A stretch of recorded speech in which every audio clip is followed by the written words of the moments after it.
Abusia renowned economist a Ghana ope economist a ye bo mu di ampanifo nyina bo mu asede ma wo mu a oyi Dr. George Domfe to nchene a enyeye na ene wama NDC fo CEO a ye friend se Nuruddin Abbas wama ne ho ahyehye ne pa wama Nuruddin ne hu se ye wo amanwosem ena yewo amamuyo mu nimde obi wo hono ma wo kasa ewo ni nimde wo no amadwasem mu na emom obi a wahyeda kosuku akwaje ntete a onim amamuyo mu nimde no de ode omo ebo ho a enyeye na Dr. George Domfe ababonten ababekirem ebra na dwumadi bi koso live on TV na wonom di kan frɛ Nuruddin Abbas wo sesi wo my Ghana ohwɛ sɛ de sikasɛm inflation ne niema bi aba form ne ade ba sɛ yɛse Bank of Ghana abosumi bia wo de sika ohwie dollars de gu system nim na aboa stabilize emre bi kura no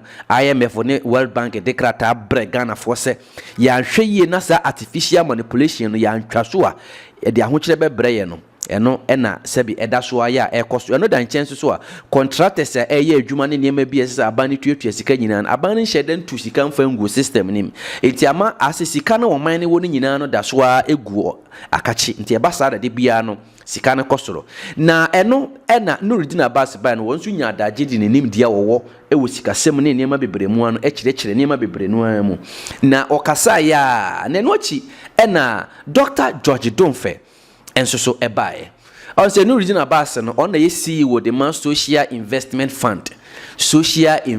fund ha on na ye CEO na Dr. George Domfe issue to ye private economist wa bokui wo nimde papa na yentie Dr. George Domfe kwanya wo fa so wo kyerɛkyerɛ economist nim anase wo kyerɛkyerɛ wo my Ghana ye tibia ye wo mu pa so amanyosɛm afrefra ye ni ene kwanye bi no mo fa so a ase Ghana no nokora ne yenhye danka ye de kakora mpo ane akata so emre bi jese eka bi a ene aban no ebo ompese obeka oka amanyosem nti ye beka se ene ye wanye ne yie enti ne nemum economist de omani ko bi omani de akire yenya adaje na yentie Dr. George Domfe kwanya ofa so kyerɛkyerɛ mu ene kwanya Nuruddin Abbas nsoso ede na amanyosem soso person ko de kata niema bi so kakra na yenhwe anu yie sɛ de esi ba eno de moa ena mobedi ho adanse wadaroma aya emawura mfi sɛ wode wadwenkyerɛ ebeba amame adwenkyerɛ no de eba me nyina yesue mu ade obi wo hono ma wo hwɛ yen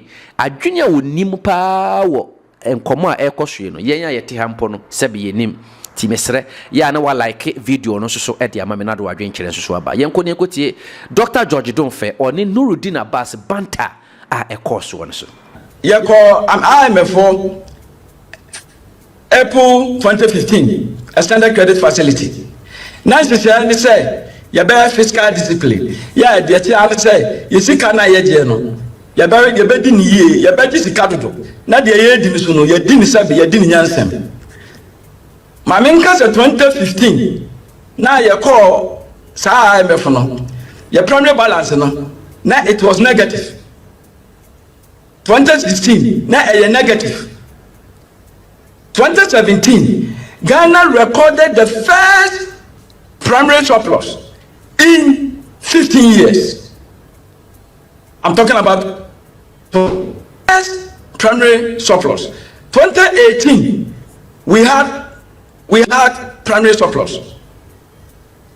2019 we had primary surplus. Yes, economy no a fast fiscal because of fiscal discipline and no. There would measure no a primary surplus. That is the first one. A fast fiscal surplus there, overall fiscal surplus on there. A country like Ghana, you don't talk about it because you can't get positive. You can't get fiscal surplus. And to all the young call cry, Tambian, Yana primary level. Me say na papa you can say na MPP pay fiscal surplus of 3 point minimum. I don't know about that. I've never heard about that. Minister primary surplus. Na no more pay. Na or can be say about we buy no. Ana wa buy the fufu bi asabe e chen bibia nti na ama minua is not true. Sabri ye wo esumasi bio. For the 17th time we are under an IMF. Na sa IMF we are here kono.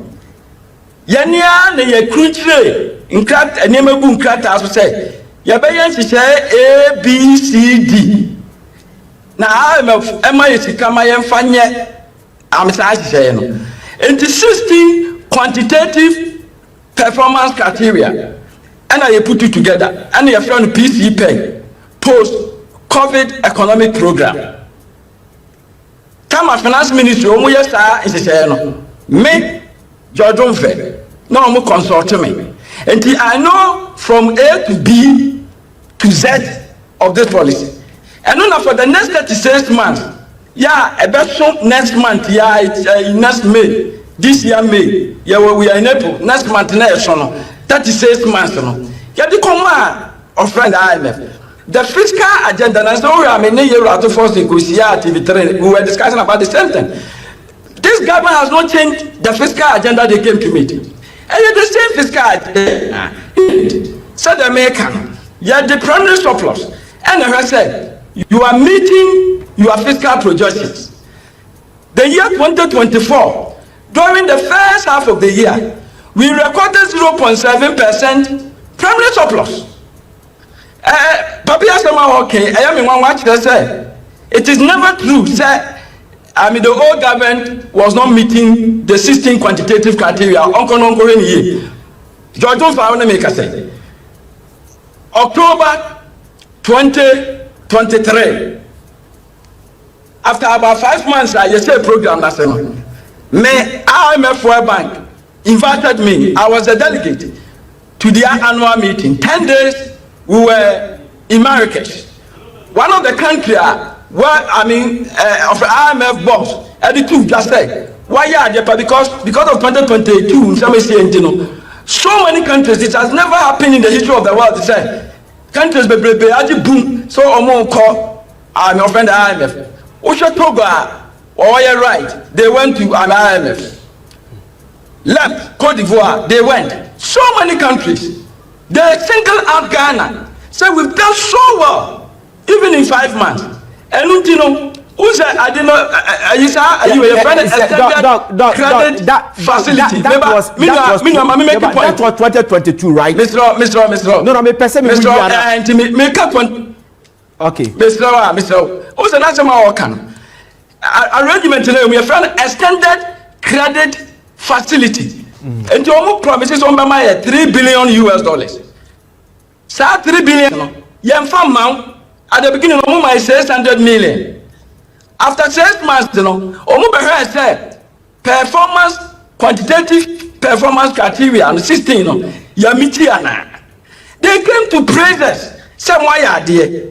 And almost is 600 million. After that, we say every 6 months be an their friend staff level agreement, nearby, Yabama 360 million. Every day they have come. Before the new government came, they were meeting the targets. One of the targets was said, Yempe reserves be. And now we 2022, we nearly ran out of our reserves, even though at the beginning of the year we had 9.9 billion in our reserves. And almost the tabuno at Ghana so say they will not allow BOD to supply more than $80 million US to protect the city. And the program that the city was suffering because BOD could not intervene with more than 80 million. And yet 3rd December 2024, and we had the last staff level agreement between an IMF staff and Ghana. And Omu said, Yenya reserve of almost $9 billion US. And Omuka says, Sabre Omo Yitabuna Fiho. And TBOD can now supply more as they please. Now, Omu yes, I don't know. As I them now $1 and 17 cities, now over 16 cities. And then the then government, Omu di Gum, a Jakufa Obakono. Now $1 14 cities 70% within 1 month. See the new dropping from above 16 to 14 something. Because a new government comes to power, we have more dollars. Gold prices are doing well, and they started supplying. In fact, on average, when the other government, IMF, were not allowing them to supply more than 80 million US dollars. Today, every month, BOG supplies $1 billion. And it's a something to see the area. What is the achievement about this? So, Doc,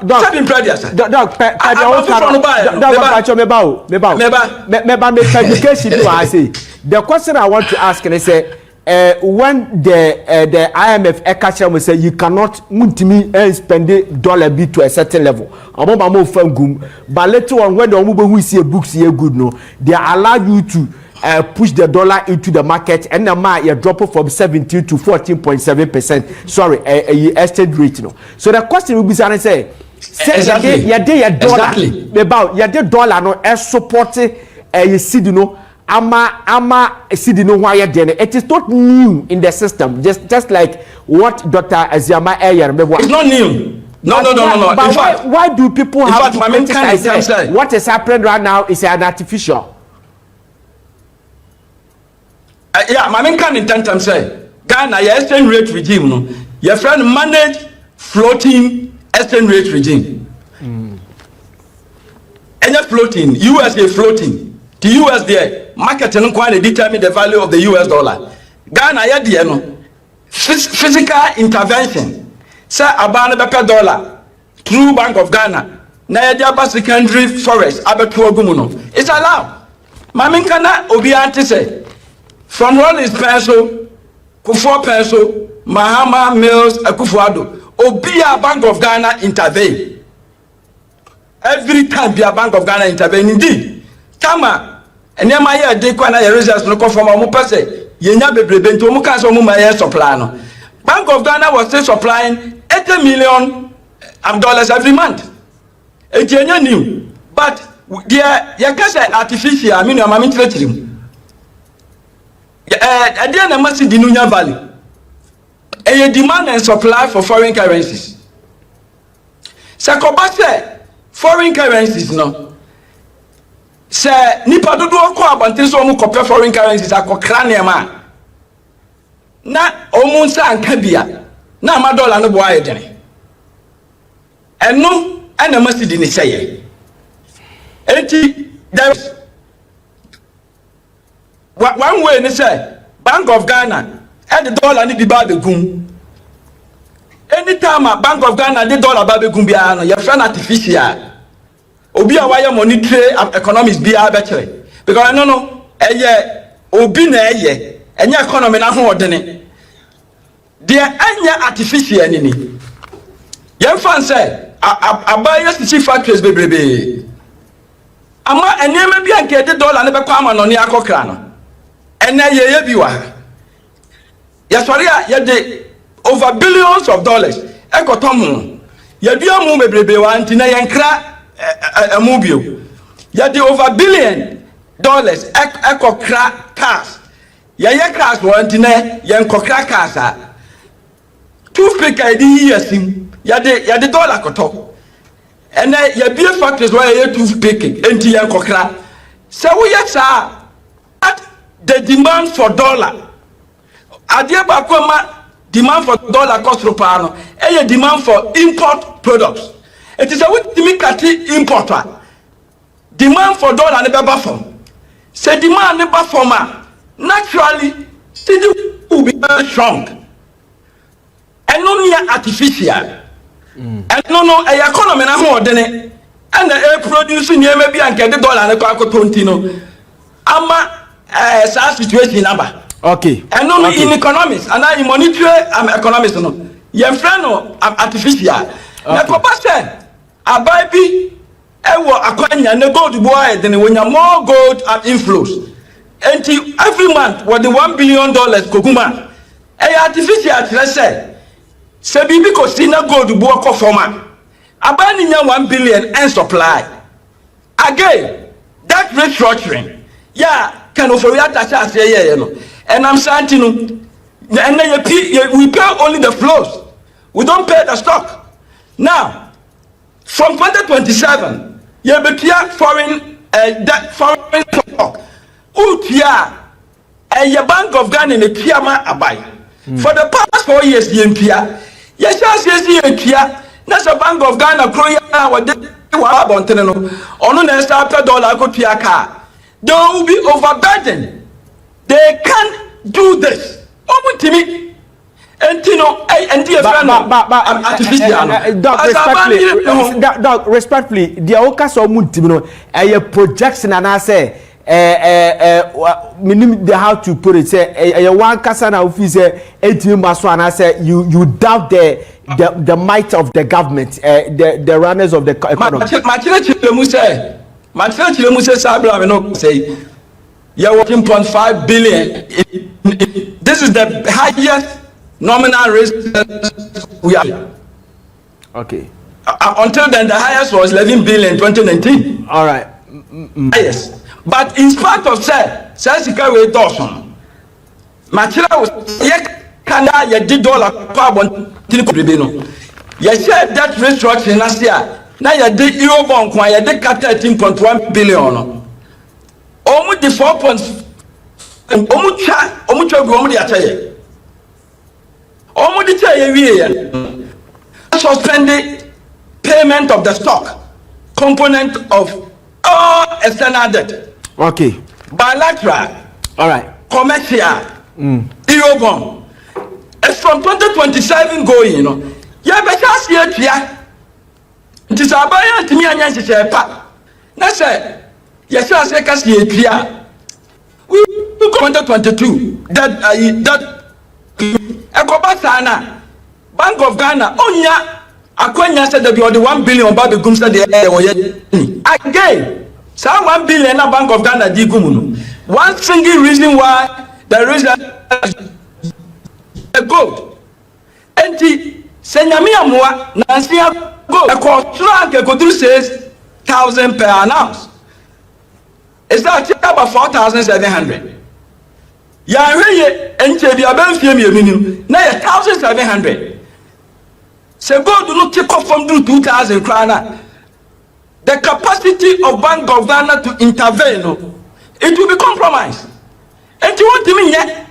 It in a major say, Saudi way a Bank of Ghana intervention tina. See the enya hode no any kwase ya rejoice so much entry it is supposed to prepare the economy it is an interim yabaka say say ani manimu ya ehia se abani ba ya ma ne manfo ho atọ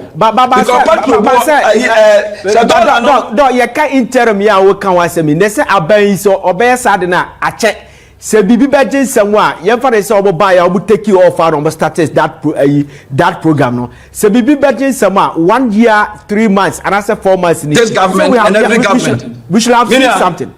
Minia, let us be fair to this government and all other governments. Sir, you know me can say o build more factories and they are replacing imports. I must see the naturally enya strength na enya artificial no. Enya 1 day job. Okay. Enya 1 year job. All right. And no shasien tina unse na me bomb aba so pa. Ne kra yeah. One district one factory no. And na me no ka say factories ni bebre begu. But do na so adwuma. It was in the right direction. All right, Doc, thank you very much. Agricultural sector. Agricultural sector to improve local production. Okay. All right, Doc. 24-hour economy no. Yeah. Me ba just a minute now amanaba. Mr. Our economy aba. Stand 24-hour economy no. We will make Ghana. Ya also ko build the factories. Ultimate build the factories libe na ye kati import. Na enam say osintino. Demand for foreign currencies come from masi di nya hodena. Eno ye natural. Sa na economics dey frɛ no. Na no ultimate for 1 day nye. Grow Ghana agricultural oma kekane be bompa so betimi aye omutimi yesa na eba no na local production ni kosoro na economy is create jobs na ye kati import na because of that see the need na enu ye boy na and I'm coming we are still implementing the same fiscal agenda that kind of reactor and that is going to continue. It is next month and a program no and the free work on and since I will be bad, you will be a difference from what is happening. All right. Said the other government they were not meeting. The terms of the IMF, and you credit. All right, thank you very much, Dr. Staff level agreement. Dr. John Donfe, Dr. John Donfe is executive director at the African Policy Lens. Now, Mama or lawyer Nuruddin Abbas, I take a swipe kakra. My main come will say, Mr. Joe Jackson, CEO at the Dalex Finance, Ghana, accepted to be with us, but he's still, try his best to penetrate into baby or baby biano yadene ebeja sanso and Professor Ali Dusaidi also accepted to be with us, but he's also struggling to penetrate na ya engaging so obobabia yado obobeto so lawyer mame if you have some reactions to do, but before obey reactions so mame musao per dear Dr. Donfe means that we are sitting on the time bomb. Your government, I'm sitting on the time bomb because we say there are some things that you haven't done. Which I say so a candidate you wouldn't get enough money to support the dollar. So my dollar yes this country will be in trouble. That's what Dr. Donfe Ekache your reaction.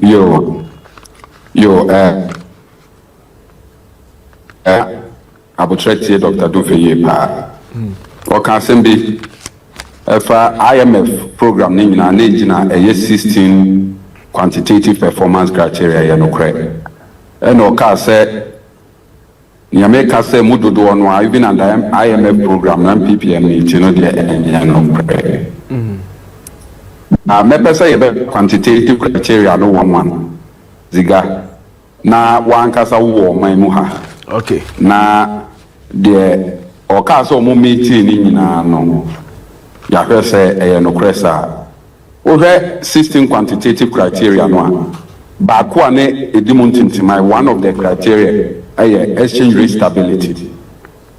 Exchange rate stability ziga could MPP achieve exchange rate stability at the time they were leaving office? The answer is a big no. It's part of the 16 quantitative performance criteria. Omo be $5 4 cedis, omo di could drew 17 cedis. In fact, in 2022 alone, cedi need depreciate by more than 54%. Into one of the criteria, quantitative criteria near exchange rate stability, MPP achieve. So the claim by Dr. Donfe said MPP for achieve all the 16 quantitative criteria, even under the MPP, under an IMF program, no, cannot be true, and it is not borne out by the facts. Two, another criteria in the 16 performance, quantitative criteria, no, energy sector payment discipline. Say MPP for a car, under the IMF program. MPP for a BMO, energy sector, IPP car no more 1.7 billion. Price for water mechanism and use edisika gum ediachi IPP scan no muntia enuntia ma sonyo na soglikura dum nufidie e ma bibire threaten so mo be strike meboana. This was part of the 16 quantitative performance criteria. Inflation was part of the criteria MPP and MT, even under IMF program. Domestic arrears. So a car on the domestic it was part of the performance criteria. So Dr. Donfe Kase MPP 16 quantitative performance criteria even under IMF it is not borne out by the fact send maka inflation they did not meet, maka exchange rate they did not meet, maka payment in the energy sector they did not meet. So clearly Dr. Donfe Nasamoa Wakana it is not borne out by the facts. Me person me kase bia we twatwa na bibisa na yemra yanim no o say nsem na wo kan na no akoye mienu wo no ansem na wo kan no contradict na o say whatever economic gains I am making is say enye sustainable meboa Wankasa. Yeah, he said it was not sustainable. Owie ye no no Zabeka say gains no kura yenya ni sesi ye no kura no eye nhihye ye park no for reata ye to ho meboa. Yeah. So clear contradiction. When him said Dr. Don't feel you be a wonim de wo kan man mu omo etirima bobbe wo sikasam wo ka ho. But once I would je paremfo a wo do adobone in the doctor contradiction ho kura wo in one breath wo si ade na ye nya no anya papa anya sustainable. In another breath, what dear Nimonyam no dia come over. So which is which? But my mentor was a minia. If you ask so unim your man, I was so who your fa. What I say? Unim your man, I was so who your fa. MP before to share economy money ye. And now we call IMF in 2022. They had 2 years to implement IMF program now, and Nyam fetch any better result. Emma Ghana 400 or more their worst defeat ever. NDC by within the shortest possible time the economic policies go economy has turned around.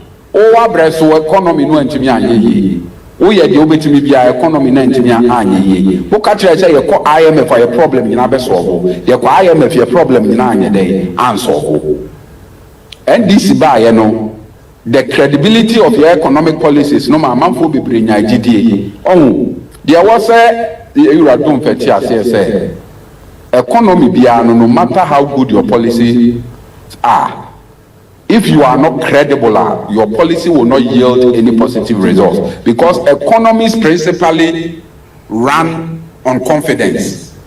Say investor need confidence or economy because okobuji euro bond domestic bond oh yeah, debt restructuring. Obi abeyi ni sika ko. Enti you prefer the best policies grabber and what the NDC brought as far as the handling of the Ghanaian economy is concerned, first, credibility. So the economy, your policies no idea, you could see sincerity and economic prudence. In Jamaica, me turning around the economy within the shortest year possible time. Now, someone can say. Stability ayenya on forest market is stable no economy ni sha asese ejina steady ni ya asese stabilize no Dr. Domfe ka try say 3 months for ama ye be sa akoye dadem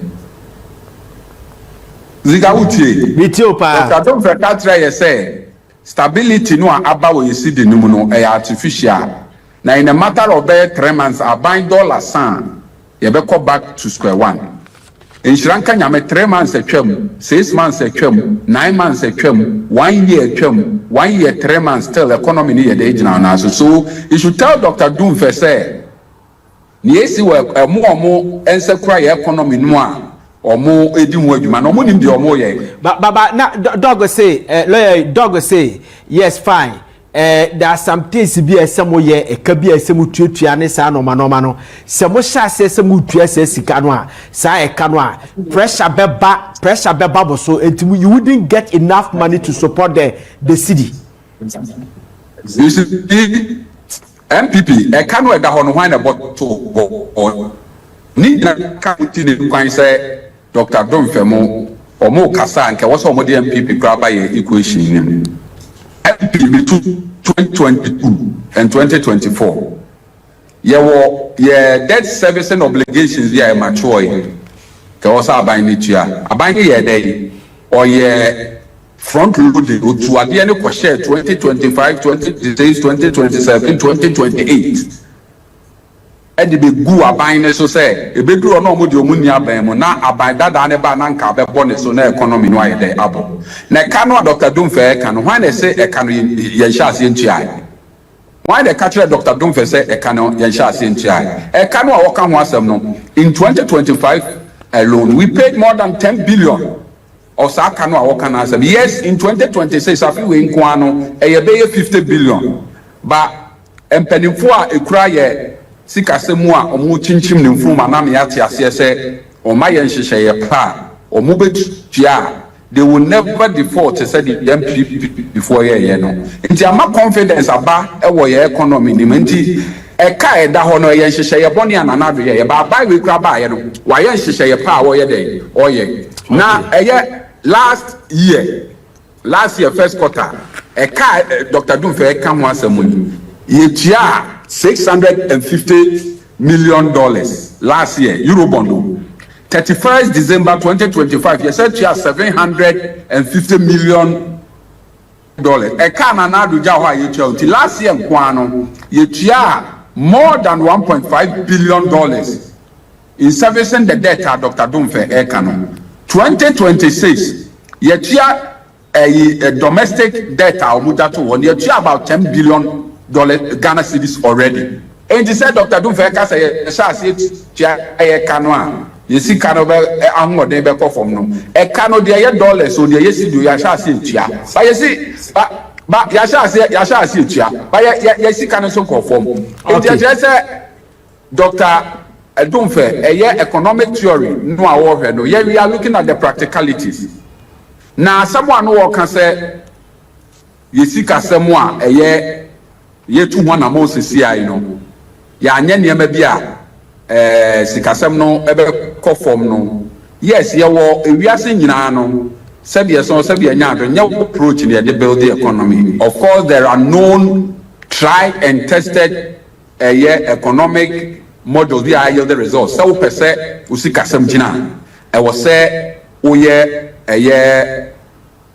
export dependent. And as I was a net export car. And as I was what adebia your friend import substitution or near my port no ubi industries or kruma wait with the no cressa. But we are thinking now say go for economies so hard. A DA without using this model. A typical example, UK maybe drew they were superpower of this world. Now, almost depended a lot on their colonies, on natural resources. No, more for the eco process. But bedroom maybe a colonialism, slave trade. They call ya lose hold of or more, you know, or more natural resources. They are or more krumuna campus or more processing. But the pound is still the strongest currency in the world. So it tells you, so what we do so economic policy, prudent economic policy, prudent monetary policy to achieve a certain level of foreign stability. Nadia na UK, or more pound still and more than $1 dollar. A reserves or more build here over the years. Gold reserves are more day or more build here back or more currency no and on abo. And now America. Okay.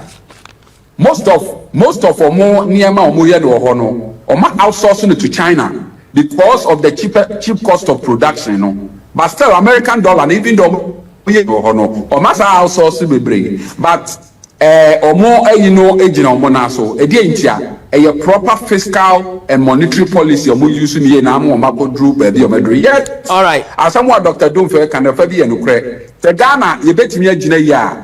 I was saying near my baby I want more than you bet to me produce wahano. Ye be a friend import substitution near ye a year or hanasika this is $1 the cocrane car. But Sabi and yet quite back person your far concline. Ubet me up for William, Ufrin Kumase air bank cry, Ubet me up for Kufodia for Bri, Ubet me up for a year as Simfusu, Akofa a year Winiba a bank cry, now Ubet me up for Usino and Yinamonso no a bank cry.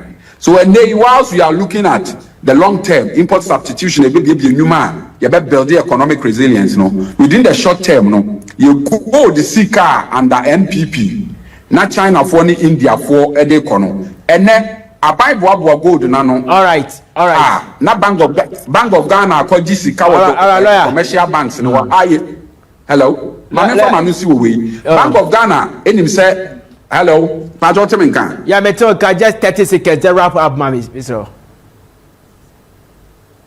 They may say the Amaya economy next year about $10 billion last year gold board they buy a quite many of us so they buy and him say we are should be a gold that will be a painting bank yeah told gold is why $8 and now commercial banks are $8 no most who credits and the Bank of Ghana echo you almost see the noir not the Ama gold board at the Akoto gold near cotton the dollars not dollars never ya beton e di ama eye central bank si enti ne tie first Central Bank no debt servicing obligation, any debt amortization, and anko beba market abese $1 no. Ono anya dollar ni bisi santiema pressure. Thank you very much. Dollar ni so ayede. Thank you very much. Thank you very much. And so etimi asesa dollars. Eti Dr. Dunfa asemu a work ane de. Ono is basing the argument ni nyina on theories and economic models. Thank you very much. Lawyer Abbas Nuruddin is a CEO, Social Investment Fund,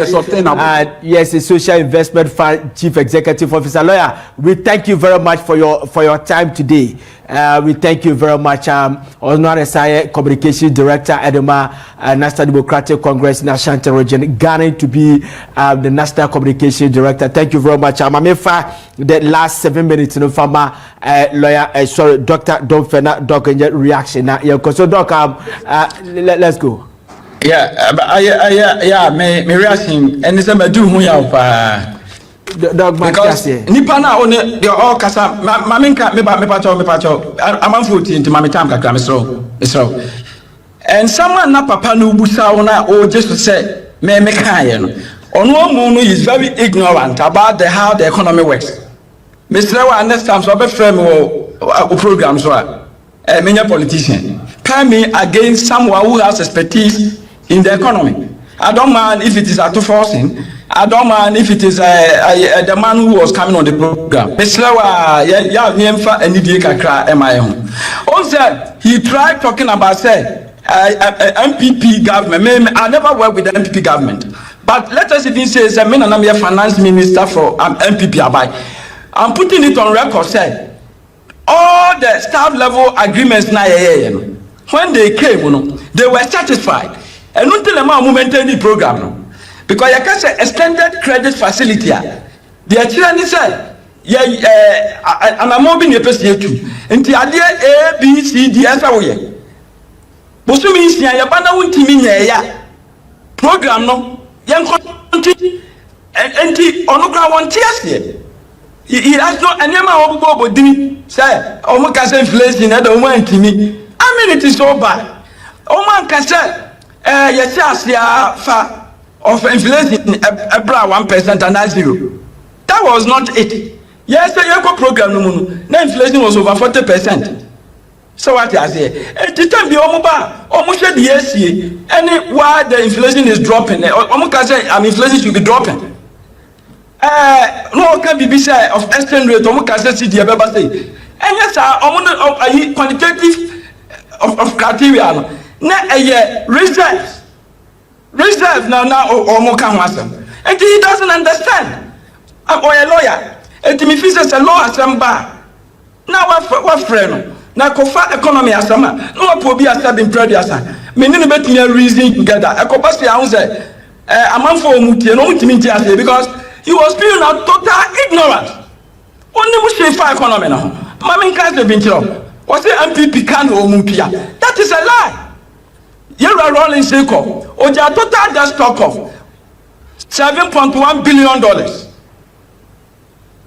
Oko Ghana, finance ministry. On website. When you go, you're like or the can call 8 billion. That is only about 1 billion per account. Mahama Mills at the $21 billion never can Ghana account. About BNUA. Ghana within 8 years. What do you mean Ghana that I could do that level? No. Now go for buy. Now you could afford 8 billion.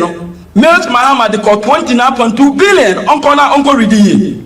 Only call 29.2. Then I go for the 60 billion at the end of 2021. Let us encourage them to never come over there and get a blue. And no. Well, yeah, I say debt restructuring. Say I can't hear the near be chair. Until you are born near the almost 13.1 billion. Almost 4.7 chair. You are born, we pay the flows. Make us actually Ghana. We are still paying the flows. We don't pay the stock. Until I say, we need the difference between stock and flow. So I doesn't know what you mean. Deep now, we are dead. And then at the money be so and the MPP buy and was say what the canning now go 2027 now why we cry what say as I'm not crack And you know, Christ, so who's I blame when people about say was soon kind of 2027 is the Ethiopia. That's never true. Because of that research in the December 2024, now about 49.37 billion. And the Akufo today 20 billion, a little over 20 billion. Nabeka Ghana account. And the of a Akufo what the last and to a Ghana account. Ghana can and and yet the Akufo the boy. The year John money, Mahama 21 billion. Year Akufo 1 billion. Rolling 7.1. Some of those that are still outstanding in Ethiopia. And to one cheers here, Uncle Tia Economist ye. And Sana, well, Bien and Waka said the American name Catio inquire. Only the Oka. On propaganda also. But yes, one build the resilient economy. Resilient economy now. If you say, a team hook a club of the Ethiopia. Nothing good, nothing fiscal agenda that is what they are implementing. Nana may can be artificial. Man can say the general economy not artificial. I never said that. Tell us me do we say or cancer may say against artificial. Also say I was making reference to exchange rate. Exchange rate is not the economy. And to Mr. Arminia, next time over Flobia said what economy in Africa. Yeah, or they are meant to argue because only monetary economists, only public economists. Now, when did when you shape economy, and the cash, they know the Madanasi or Kassayi. But